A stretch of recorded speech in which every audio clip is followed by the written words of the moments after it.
बिस्मिल्लाहिर्रहमानिर्रहीम।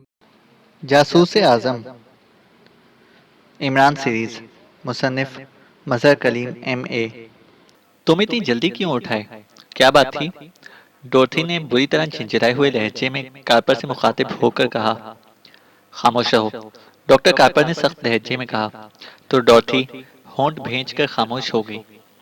Doctor Carper और वो होटल अल्बानिया पहुंचकर बैठे ही थे कि डॉर्थी ने कासिम को बैठते हुए देखा था, और अभी वो कासिम के बारे में कार्पर से कोई बात करना ही चाहती थी कि कार्पर एक झटके से उठा और डॉर्थी को अपने साथ आने का कहकर बड़ी तेजी से होटल के उकबी दरवाजे की तरफ बढ़ गया। डॉर्थी हैरत भरे अंदाज में चलती हुई इसके पीछे आई और फिर वो उकबी की तरफ से निकलकर साथ ही एक और पतली सी गली में घुस गए। रास्ते में डॉर्थी ने कई बार कार्पर से बात करनी चाहिए, लेकिन कार्पर ने कोई जवाब ना दिया और इसी तरह मुख्तलिफ गलियों से गुजरकर वो एक बड़ी सड़क तक पहुंच गए। दूसरे लम्हे कार्पर ने एक खाली टैक्सी को इशारा किया और फिर डॉर्थी का हाथ पकड़कर वो टैक्सी में बैठ गया। उन्होंने टैक्सी ड्राइवर को जीशान कॉलोनी चलने का कह दिया था और टैक्सी के आगे बढ़ते ही डॉर्थी ने एक बार फिर वही बात की, लेकिन कार्पर ने इसे इंतहाई सख्त लहजे में खामोश रहने के लिए कहा। तो डॉर्थी होंठ भेज कर खामोश हो गई, लेकिन इसके चेहरे पर गुस्से और झिंझलाहट के आसार नुमाया थे। जीशान कॉलोनी में अपनी रिहाइशगाह पर पहुंचकर उन्होंने टैक्सी छोड़ दी। ये छोटी सी कोठी कार्पर ने एक बाकायदा किराए पर हासिल की हुई थी और वो और डॉर्थी यहाँ मिस्टर एंड मिसेस कार्पर की हैसियत से रिहाइश पजीर थे। वो दोनों यहाँ अकेले रिहाइश पजीर थे, इनके पास कोई मुलाजिम ना था। अब तो बताओ, आखिर बात क्या है? अंदर कमरे में पहुंचकर डॉर्थी से रहा ना गया तो वो फट पड़ी। कासिम के साथ पाकिस्तान का शैतान अली इमरान भी मौजूद था और मैंने मार्क किया है कि जैसे ही हम करीब से गुजरे थे इसे हमें चौंक कर देखा और इस वक्त तक देखता रहा जब तक हम मेज पर ना बैठ गए। इसके बाद वो तेजी से उठकर बैरूनी दरवाजे की तरफ चला गया था।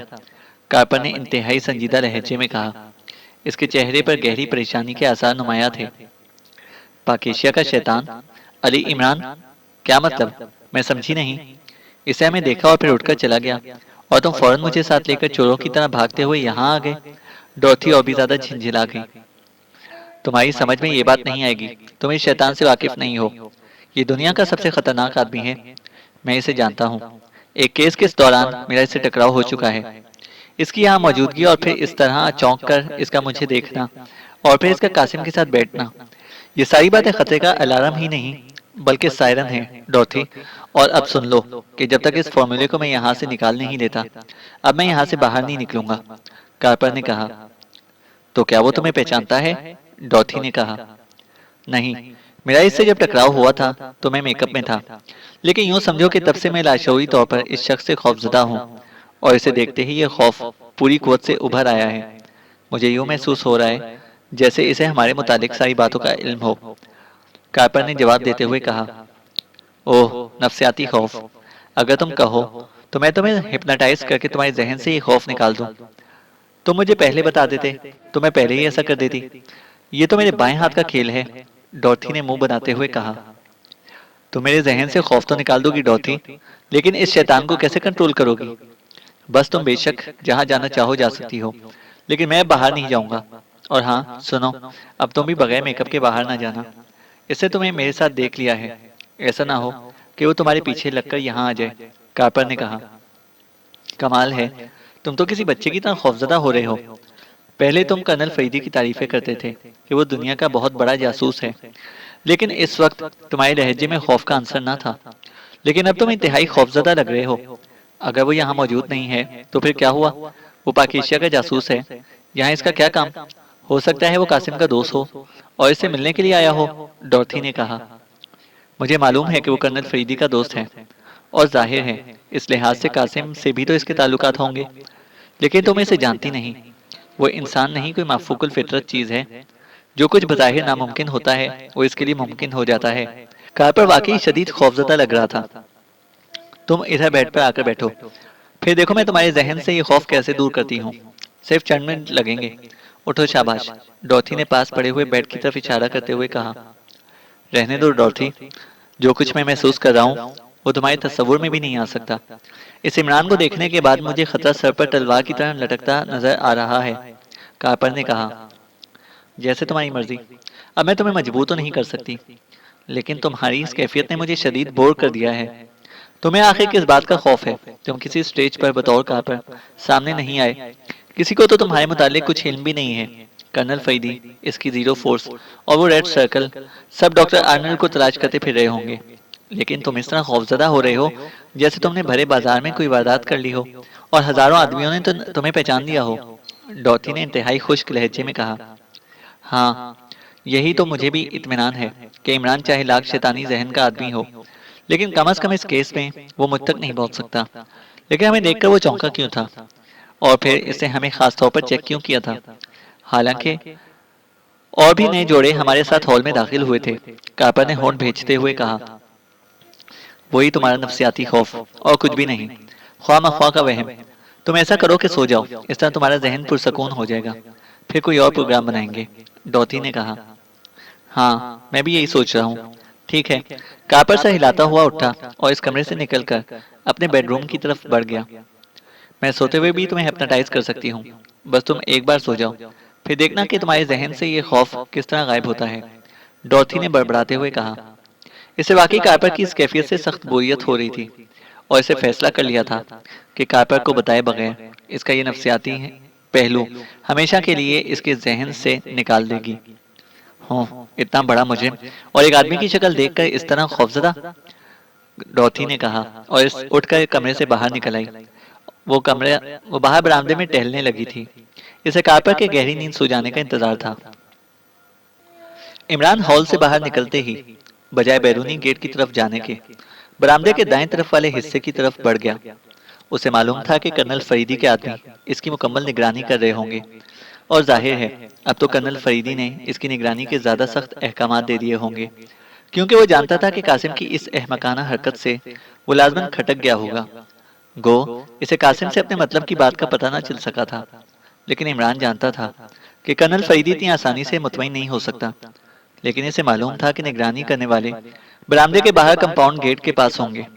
यहाँ बरामदे में खड़े होना अपने आप को मशकूक करने के मुतरादिफ था। इसलिए वो बरामदे की साइड से होता हुआ होटल की उकबी तरफ को मुड़ गया ताकि वहां से किसी डिपार्टमेंटल स्टोर से मेकअप का सामान और नया लिबास खरीद कर अपने आप को तब्दील कर सके। इसके बाद इसने इस जोड़े को अच्छी तरह चेक करने का प्रोग्राम बनाया था। मर्द के मुतालिक तो इसे यकीन था कि कम अज कम वो डॉक्टर आर्नल्ड नहीं है। इसने व्हाइट रोज गोल्डन लगाई हुई है, लेकिन ये इत्तफाक भी हो सकता है। जरूरी नहीं कि ये खुशबू यहाँ और कोई ना लगाता हो। होटल अल्बानिया में इंतहाई अमीर और कबीर अफराद आते थे और फिर ये दोनों तो गैर मुल्की थे, इसलिए ये खुशबू किसी गैर मुल्की के लिए इस्तेमाल करना कोई मसला ना था। लेकिन इस औरत की डेनियम की खुशबू ने इसकी छठी हिस्स को जगा दिया था। कासिम ने इसे डोरी के कदो कामत और जिसामत के मुतालिक जो कुछ बताया था, ये औरत बिल्कुल इस पर फिट बैठती थी। अलबत्ता चेहरा वो ना था जो कासिम ने बताया था, लेकिन हो सकता है कि वो मेकअप में हो। अब इसने फैसला किया था कि नए मेकअप और लिबास में वो वापस आकर इस औरत को करीब से देखेगा। इसे मालूम था कि डोरी माहिर तरीन हिप्नोटिस्ट है और ऐसे माहिर को देखकर ही वो आसानी से पहचान सकता था कि ये औरत डॉथी है या नहीं। और अगर ये वाकई डोरी है तो फिर इसकी यहाँ इस सूरत में मौजूदगी जबकि रेड सर्कल के तमाम एजेंट गिरफ्तार हो चुके हों, खासी चौंका देने वाली बात थी। मेकअप और लिबास की तब्दीली जीरो फोर्स के आदमियों की निगाहों से बचने के लिए जरूरी थी, वरना इस औरत में दिलचस्पी लेता देखकर लाजमन कर्नल फरीदी भी इसके पीछे लग जाता और इमरान फिलहाल ऐसा ना चाहता था।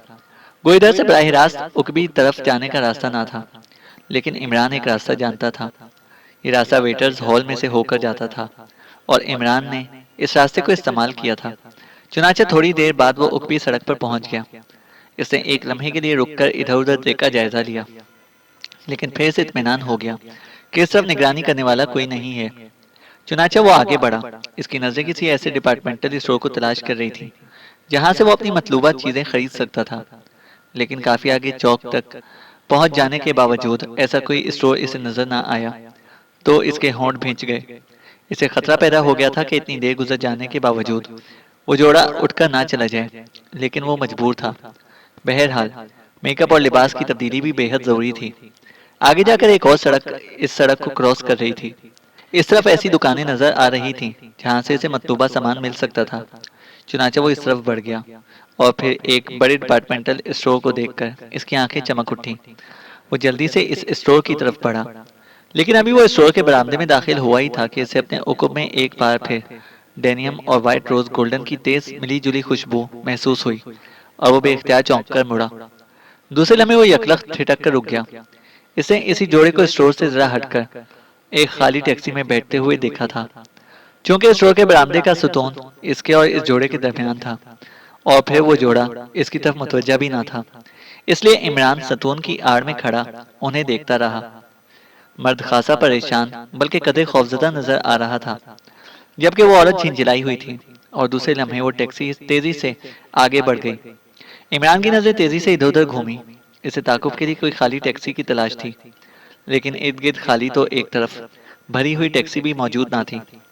वो आगे बढ़ा और इस जोड़े वाली टैक्सी को देखने लगा, जो दूसरे लम्हे एक मोड़ मुड़कर इसकी नजरों से ओझल हो गई थी।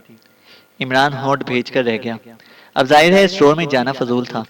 इसने सरसरी तौर पर इस औरत की आंखों को चेक किया था और इस सरसरी जायजे से ही इसका शक यकीन में बदल गया था, क्योंकि इसकी आंखें इसे किसी माहिर हिप्नोटिस्ट की आंखें ही दिखाई दे रही थीं। गो आमतौर पर ऐसे माहिर हिप्नोटिस्ट अपनी आंखों को छुपाने के लिए रंगीन ऐनक इस्तेमाल करते हैं, लेकिन डोरी चौंके औरत थी और औरत ऐनक को अपने हुस्न में रुकावट समझती है, इसलिए वो ऐनक के बगैर थी। लेकिन अब क्या हो सकता था? वो दोनों बहरहाल जा चुके थे, लेकिन इसी लम्हे एक ख्याल इसके जहन में कौंधा तो वो चौंक पड़ा। इसे ख्याल आ गया था कि यहाँ नीदरलैंड में बाकायदा टैक्सियों का निज़ाम है और इनके मरकजी दफ्तर से इस टैक्सी का सुराग लगाया जा सकता है। टैक्सी का नंबर इसके जहन में महफूज था। चुनाचा वो वापस मुड़ा और स्टोर के अंदर दाखिल हो गया। मैनेजर के काउंटर पर फोन मौजूद था। मैं एक फोन करना चाहता हूँ, इमरान ने काउंटर पर पहुंचकर कहा। ओह जरूर जनाब, ये फोन आपकी खिदमत के लिए ही है। काउंटर पर मौजूद आदमी ने कारोबारी अंदाज में मुस्कुराते हुए कहा। शुक्रिया। क्या आप बता सकते हैं कि टैक्सियों के मरकजी दफ्तर का क्या नंबर है? मैं एक टैक्सी हायर करना चाहता हूँ, इमरान ने रिसीवर उठाते हुए पूछा। जी हाँ, काउंटरमैन ने सर हिलाते हुए कहा और फिर इसने एक नंबर बता दिया। इमरान ने नंबर डायल किया। Yes, taxi control office. राब्ता कायम होते ही दूसरी तरफ से जवाब मिला। देखिए, मैं लासानी डिपार्टमेंटल स्टोर आसिफ जाह रोड से बोल रहा हूँ। मैं एक टैक्सी एक हफ्ते से कॉन्ट्रैक्ट पर हायर करना चाहता हूँ। क्या इसका बंदोबस्त हो सकता है? इमरान ने कहा। इसने बाहर जहाजी साइज के बोर्ड पर लिखे हुए स्टोर और रोड के नाम बताते हुए कहा। जरूर जनाब, क्या टैक्सी स्टोर पर भिजवाई जाए? दूसरी तरफ से जवाब दिया गया। हाँ, लेकिन क्या कोई मखसूस टैक्सी हायर हो सकती है? दरअसल मैंने एक माह पहले भी एक टैक्सी हायर की थी। इसका ड्राइवर बेहद खुश इखलाक साबित हुआ था। मैं चाहता हूँ कि दोबारा वही टैक्सी हायर करूँ, इमरान ने कहा। आपके उस टैक्सी का नंबर या ड्राइवर का नाम याद है? दूसरी तरफ से पूछा गया। ड्राइवर का नाम तो याद नहीं मुझे, अलबत्ता टैक्सी का नंबर याद है। KNP 33347 था। ये नंबर इसलिए मुझे याद है कि इत्तेफाक से यही नंबर मेरे जाती फ़ोन का भी है, इमरान ने मुस्कुराते हुए कहा। ओह अच्छा अच्छा, फिर तो वाकई आपको याद रहना चाहिए था। लेकिन जनाब, ये टैक्सी तो इस वक्त रोड पर है, न जाने इस वक्त वो कहाँ होगी। लेकिन एक मिनट ठहरिए, मैं मालूम करता हूँ, दूसरी तरफ से कहा गया और फिर रिसीवर पर खामोशी छा गई। हेलो, थोड़ी देर बाद दूसरी तरफ से आवाज आई। यस, इमरान ने जवाब दिया। इत्तेफाक है सर कि आपका काम हो गया है। ये टैक्सी दफ्तर की अपनी टैक्सी है और इसमें हंगामी कंट्रोल का मखसूस ट्रांसमीटर मौजूद है। इससे राब्ता हो गया है। ड्राइवर का नाम टोनी है और वो इस वक्त जीशान कॉलोनी के करीब है। मैंने इसे कह दिया है कि वो आसिफ चाह रोड पर लासानी स्टोर पर पहुंच जाए। ज्यादा से ज्यादा 5 मिनट में वो पहुंच जाएगा, दूसरी तरफ से कहा गया। बहुत बहुत शुक्रिया, मैं इसका मुंतजिर हूँ। शुक्रिया, इमरान ने मुस्कुराते हुए कहा और फिर रिसीवर रख दिया और फिर जेब से एक छोटा सा नोट निकालकर इसे फोन के साथ मौजूद कैश बॉक्स में डाल दिया और बाहर की तरफ मुड़ गया। ये इसकी खुशकिस्मती थी कि वो ना सिर्फ टैक्सी को तलाश करने में कामयाब हो गया था, बल्कि जीशान कॉलोनी का पता भी इसे मिल गया था। वो जीशान कॉलोनी का महले वकूफ जानता था। वो यहाँ से ज्यादा दूर ना था और इमरान समझ गया कि ये जोड़ा लाजमन यहाँ से जीशान कॉलोनी ही गया होगा। वो बरामदे के सतून की ओट में खड़ा टैक्सी का इंतजार करता रहा। सतून की आड़ इसने हिफ्से मा तकद्दुम के तौर पर ले रखी थी, ताकि जीरो फोर्स का कोई आदमी गुजरते हुए इसे चेक ना कर सके। और फिर वाकई 5-6 मिनट बाद वही टैक्सी स्टोर के सामने आकर रुकी और इमरान तेजी से आगे बढ़ा और उकबी दरवाजा खोलकर अंदर बैठ गया। सॉरी जनाब, टैक्सी पहले से हायर है। ड्राइवर ने मुड़कर मुअद्दबाना लहजे में कहा, मैंने तुम्हारे मरकजी दफ्तर फ़ोन करके हायर कराई है। इमरान ने मुस्कुराते हुए कहा, ओह अच्छा जनाब, फरमाइए। दफ्तर से तो बताया गया था कि आप एक हफ्ते के लिए टैक्सी हायर करना चाहते हैं, और आपने पहले भी टैक्सी हायर की थी, और आपको मेरा इखलाक पसंद आ गया था। लेकिन सर, मैंने तो आपको पहले कभी नहीं देखा। ड्राइवर ने हैरत भरे लहजे में कहा, पहले नहीं देखा तो अब देख लो। वैसे अगर तुम कहो तो स्पेशल इंटेलिजेंस का कार्ड दिखा दूं। इसे देखने के बाद तुम यकीनन समझ जाओगे कि ये बातें हमारे काम का हिस्सा हैं। इमरान का लहजा खासा सख्त था। ओह अच्छा, अच्छा सर, मगर, ड्राइवर ने खौफजदा होते हुए कहा, सुनो, हमें मुखबरी हुई है कि एक गैर मुल्की मुजिम जोड़ा तुम्हारी टैक्सी में इस स्टोर के सामने से बैठकर गया है, और तुमने इसे लाजमन जीशान कॉलोनी में छोड़ा है। लेकिन हम वो कोठी जानना चाहते हैं जहां वो गए हैं। इमरान ने पहले की तरह सख्त लहजे में कहा, वो सर, कोठी नंबर 112 पर उतरे हैं जनाब। ड्राइवर ने सर हिलाते हुए जवाब दिया। ठीक है, वहीं ले चलो, किराया डबल मिलेगा। घबराओ नहीं, सरकारी काम जरूर है, लेकिन मैं किसी गरीब का हक नहीं मारा करता, और वैसे भी सरकारी रकम खर्च होती है, मेरी जेब से तो नहीं जाती। इमरान ने नरम लहजे में कहा। शुक्रिया सर, ड्राइवर ने डबल किराए का सुनकर बाछी निकालते हुए कहा, और टैक्सी आगे बढ़ा दी। अब ये कहने की जरूरत तो शायद नहीं कि तुम दफ्तर जाकर इस बारे में कोई बात करोगे, इमरान ने रास्ते में कहा। आप बेफिक्र रहें जनाब, मैं समझता हूँ। मैं दफ्तर को मुतमईन कर दूंगा कि आप इस रोड पर ही नहीं मिले। ड्राइवर ने सर हिलाते हुए जवाब दिया, और इमरान मुस्कुराकर खामोश हो गया। जीशान कॉलोनी में दाखिल होकर इमरान की नजरें कोठियों के नंबर चेक करने लगी। ये मिले जुले तबके के अफराद की रिहाइशगाह थी, इसलिए यहाँ बड़ी कोठियां भी थीं और छोटी भी। चंद लम्हों बाद इस एक छोटी सी कोठी पर 112 का हिस्सा लिखा हुआ नजर आ गया। आगे बढ़े चलो, रुको नहीं, यही कोठी है ना?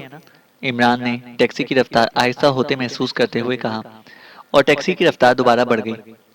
जी हाँ सर, इसी कोठी पर वो आए थे, और इमरान ने सर हिला दिया। काफी आगे जाकर इमरान ने टैक्सी रुकवाई, और फिर मीटर देखकर इसने वाकई ड्राइवर को डबल किराया अदा किया। तो ड्राइवर ने इंतहाई मुअद्दबाना अंदाज में सलाम किया, और टैक्सी आगे बढ़ाकर ले गया। जब टैक्सी अगले चौक पर जाकर इसकी नजरों से ओझल हो गई, तो इमरान वापस मुड़ा और इत्मीनान से पैदल चलता हुआ वो दोबारा कोठी की तरफ आने लगा। लेकिन फाटक की तरफ जाने की बजाय वो इसकी साइड वाली गली में मुड़ गया, और चंद लम्हों बाद वो कोठी की उकबी तरफ आ गया। कोठी की दीवारें कुछ ज्यादा ऊंची न थी, और उकबी गली भी सुनसान पड़ी हुई थी, इसलिए इमरान को अंदर कूदने में कोई तकलीफ महसूस ना हुई। पाए बाग था तो सही, लेकिन बहुत मुख्तसर। अलबत्ता इसकी हालत बता रही थी कि इसकी देखभाल सही तौर पर की जा रही है। इमरान मेहंदी की बाड़ के पीछे छुप गया। गो इसने कूदते हुए कोशिश की थी कि आवाज कम से कम पैदा हो, लेकिन फिर भी एहतियात जरूरी थी। लेकिन चंद लम्हों तक कोई रद्द अमल जब सामने ना आया, तो वह आहिस्ता से निकला और साइड की गली से होता हुआ सामने के रुख पर आ गया। इस तरफ भी इसे कोई आदमी नजर ना आया, और ना ही कुत्ते थे। एक लम्हे के लिए तो इसे ऐसा महसूस हुआ जैसे कोठी खाली पड़ी हो, और इस टैक्सी ड्राइवर ने इसे डॉज दिया है। लेकिन दूसरे लम्हे इसने इस ख्याल को झटक दिया, क्योंकि टैक्सी ड्राइवर की तरफ से डॉज देने की कोई वजह मौजूद ना थी। अलबत्ता ये हो सकता था कि वो जोड़ा इस दौरान कहीं चला गया हो। लेकिन दूसरे लम्हे इसकी नजरें बैरूनी फाटक पर पड़ी, तो इसने फाटक का बड़ा कुंडा अंदर से बंद देखा। इससे वो समझ गया कि जोड़ा बाहर नहीं गया, वरना ये कुंडा अंदर से बंद ना होता, क्योंकि फाटक में छोटी खिड़की भी नजर ना आ रही थी। वो चंद लम्हे साइड गली पर खड़ा जायजा लेता रहा, फिर वो दबे पांव आगे बढ़ा। पोर्च और बरामदा भी खाली था। वो आहिस्ता आहिस्ता चलता हुआ बरामदे पर चढ़ा, और फिर दरमियानी राहदारी की तरफ बढ़ गया। राहदारी के सिरे पर पहुंचकर वो यकलक ठिठक कर रुक गया, क्योंकि उसे हल्की सी आवाज राहदारी के आखिरी सिरे पर मौजूद किसी कमरे से सुनी थी। आवाज नुस्वानी थी। राहदारी खाली थी, इसलिए इमरान दीवार के साथ साथ चलता हुआ इस दरवाजे तक पहुंच गया जहां से आवाज सुनाई दी थी। अब वो आवाज वाजे हो गई थी। अब तुम इत्मीनान से सोते रहो कारपर। अब जब तुम उठोगे तो तुम्हारे जहन में कोई खौफ मौजूद ना होगा। वही आवाज दोबारा सुनाई दी, और इसके साथ ही कदमों की आवाज दरवाजे के करीब आती में सुनाई दी। इमरान दरवाजे के साथ चिमट गया। डेनियम की तेज खुशबू इसे अब करीब से महसूस होने लगी थी। यकीनन वो औरत दरवाजे की तरफ आ रही थी। ओह, मेरे कमरे का बात तो खराब है। चलो यही सही। आवाज दरवाजे के करीब सुनाई दी, और फिर दरवाज़ा खुलने और बंद होने की आवाज़ सुनाई दी और इमरान ने तवील सांस लिया। वो समझ गया कि औरत बाथरूम चली गई है। इसने सर आगे करके कमरे में झांका तो इसे बेड पर वही गैर मुल्की चत लेता हुआ दिखाई दिया। इसका दरवाजे से नजर आने वाला चेहरा बता रहा था कि वो गहरी नींद सो रहा है। कमरा खाली था। इमरान आहिस्ता से अंदर दाखिल हुआ।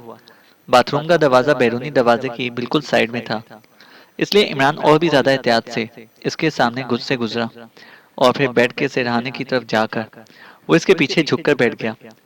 बेड का डिजाइन ऐसा था कि इसके सिरहाने की तरफ लकड़ी काफी ऊंची थी। इसी लम्हे बाथरूम का दरवाजा खुला और इमरान ने ऊंची लकड़ी में बने हुए फूलों के सुराखों में से देखा। वो औरत बाथरूम से बाहर आई। इसने एक नजर बेड पर पड़े हुए आदमी को देखा और फिर तेजी से दरवाजे क्रॉस करके बाहर राहदारी में चली गई। इसके कदमों की आवाज दूर जाती सुनाई दे रही थी। फिर जब आवाज मासूम हो गई तो इमरान ओट से बाहर निकला। वो पहले इस कमरे की मुकम्मल तलाशी लेना चाहता था। अब इस बात में कोई शक ना रहा था कि ये औरत डोरी थी, क्योंकि इसका फिक्रा जो इसने सुना था वो और इसकी आंखें बता रही थीं कि वो हिप्नोटिस्ट है और शायद इस सोए हुए मर्द जिसने इसका नाम कार्पर लिया था पर हिप्नोटिज्म करके इसके जहन से कोई खौफ दूर किया था। कार्पर के नाम ने इमरान के जहन में खलिश सी पैदा कर दी थी। इसे यूं महसूस हुआ था जैसे वो इस नाम से आशना हो, लेकिन इसके जहन में कुछ वाजे ना हो रहा था। इसने एक तरफ रखी हुई अलमारी खोली और फिर बड़े माहिराना अंदाज में इसकी तलाशी लेनी शुरू कर दी। कार्पर के जिस्म से वाकई वाइट रोज गोल्डन की खुशबू उठ रही थी, लेकिन अलमारी खोलते ही इस पर एक और इंकशाफ हुआ। अलमारी में ना सिर्फ मेकअप का जदीद सामान मौजूद था, बल्कि इसके साथ ऐसे मखसूस पैड भी मौजूद थे जिनसे जिस्म की माहियत को बदला जा सकता था। और फिर इसे वो लिबास भी नजर आ गया जो डॉक्टर आर्नल्ड ने इस वक्त पहना हुआ था जब इमरान आर्थर के नुमाइंदे के तौर पर इससे मिला था और इसे कागजात दिए थे। इमरान के हाथ और ज्यादा तेजी से चलने लगे और चंद लम्हों बाद जब इसके हाथों में वो लिफाफा आया जिसमें डॉक्टर आर्नल्ड के मखसूस शनाख्ती कागजात थे, तो इसके हलक से एक तवील सांस निकल गया। ये वही लिफाफा था जो इमरान ने लाकर दिया था, इसलिए अभी से इस बात में कोई शक नहीं रह गया था कि ये कार पर ही डॉक्टर आर्नल्ड है। इसके हाथ और ज्यादा तेजी से चलने लगे और फिर अलमारी की एक खुफिया दराज से इसे सुर्ख रंग का बॉक्स मिल गया। ऐसा मखसूस बॉक्स जो माइक्रोफिल्म रखने के लिए खुसूसी तौर पर तैयार किया जाता है। इमरान के लबों पर कामयाबी की मुस्कुराहट उभर आई। इसे बॉक्स को खोला तो फॉर्मूले की माइक्रोफिल्म एक हकीकत के तौर पर इसके सामने थी। वाह कासिम दी ग्रेट, तुम वाकई ग्रेट हो। तुम्हारी वजह से ये शख्स सामने आया है, वरना शायद जिंदगी भर इसे तलाश ना किया जा सकता। इमरान ने बॉक्स जेब में डालते हुए बेख्तियार कासिम की तारीफ करते हुए धीमे लहजे में कहा, क्योंकि ये बहरहाल तस्लीम शुदा बात थी कि अगर कासिम इस मखसूस खुशबू के बारे में ना बताता तो इस कारपर को डॉक्टर आर्नल्ड के तौर पर कभी भी ट्रेस ना किया जा सकता था। चूंकि फॉर्मूला इमरान को मिल गया था, इसलिए अब इसके यहाँ रुकने का कोई जवाब ना था। जहां तक कार्पर की गिरफ्तारी का ताल्लुक था, वो इसका दर्द-ए-सर ना था। जाहिर है इसे फॉर्मूला चेक करके कर्नल फरीदी को लौटा देना था और इस वक्त वो इस कोठी और कार्पर और इस औरत के मुतालिक भी तफसील से बता देता था। कमरे से राहदारी में आकर वो बाहर निकल आया। वो औरत शायद किसी और कमरे में थी। इमरान को वो नजर ना आई। इमरान तेज तेज कदम उठाता साइड गली में आया और चंद लम्हों बाद दीवार फांद कर बाहर गली में पहुंच चुका था। इसके चेहरे पर कामयाबी की मुस्कुराहट बिल्कुल वाज़े तौर पर नजर आ रही थी। थोड़ी देर बाद वो सड़क पर पहुंच गया और फिर एक खाली टैक्सी इसे लेकर तेजी से टॉप कॉलोनी की तरफ बढ़ी चली जा रही थी, जहां X2 का एक खुफिया मुखबर रहता था। इमरान वहीं इस फॉर्मूले को आसानी से चेक कर सकता था, क्योंकि वहां माइक्रोफिल्म का मखसूस प्रोजेक्टर मौजूद था। चैनल को सब्सक्राइब करें और बेल आइकन को प्रेस करें ताकि हमारी हर अपडेट आपको बर वक्त मिल सके।